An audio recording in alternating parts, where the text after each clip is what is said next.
Sir ಹೇಳಿ. ಮುಖ್ಯಮಂತ್ರಿಗಳ ಪತ್ನಿಗೆ ಮತ್ತೆ ಸಚಿವ ಭೈರತಿ ಸುರೇಶ್ ಅವರಿಗೆ ಇಡಿ ನೋಟಿಸ್ ಕೊಟ್ಟಿದೆ ಸರ್, ಇದ್ರ ವಿಚಾರಕ್ಕೆ ಸಂಬಂಧಪಟ್ಟಾಗ.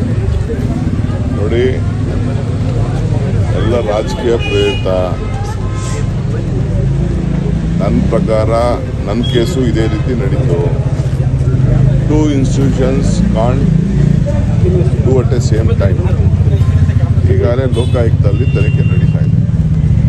ಲೋಕಾಯುಕ್ತ ತನಿಖೆ ನಡೀತಾ ಇರಬೇಕಾದ್ರೆ ಬೇರೆ ಸಂಸ್ಥೆಯವರು ಮಾಡೋಕ್ಕೆ ಬರುವುದಿಲ್ಲ ಅನ್ನೋದು ಅನೇಕ ಜಡ್ಜ್ಮೆಂಟ್ಸ್ ಕೂಡ ಇದೆ. ಸೊ ಅದೇನಂತ ನನಗೆ ತಿಳಿದು ಮಾಹಿತಿ ತಿಳ್ಕೊಂಡು ಮಿಕ್ಕಿದ ವಿಚಾರ ಮಾತಾಡ್ತೀನಿ. ಯಾಕಂದ್ರೆ ಸಿಬಿಐ ಕೊಡಬೇಕು ಅನ್ನುವಂಥ ವಿಚಾರದಲ್ಲೂ I am telling you, any two institutions can't do it on a same issue. There are various judgment. ಈ ನನ್ನ ಕೇಸಲ್ಲೂ CBI ಅದೇ ಮಾಡ್ತಾಯಿತ್ತು, ಇಡಿನೂ ಅದೇ ಮಾಡ್ತಾಯಿತ್ತು. ಎರಡು ಆ ರೀತಿ ಮಾಡೋಕ್ಕೆ ಬರೋದಿಲ್ಲ ಅಂತ ಕೆಲವು ಜಡ್ಜ್ಮೆಂಟ್ಸ್ ಇದೆ. ಆ ಜಡ್ಜ್ಮೆಂಟ್ಸ್ನ ನಾನು ನನ್ನ ಕೇಸಲ್ಲಿ ಈಗಾಗಲೇ ನಾನು ಫೈಲ್ ಮಾಡಿದ್ದೀನಿ. This is our stand is very clear. This all political ವಿಚೆಂಟಿಂಗ್.